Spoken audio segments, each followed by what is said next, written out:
Hello guys, today I'm going to show you how you can send fax message from your Samsung Galaxy S23 FE. So let's start from opening the Play Store and look for the fax app. Choose Easy Fax, install it and open.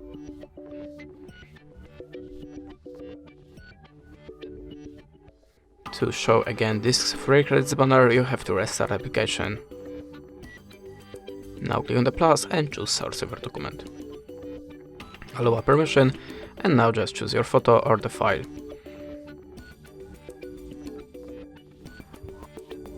Like this photo for example, never mind. Click on the import, and now you can add as a shape your document or the picture.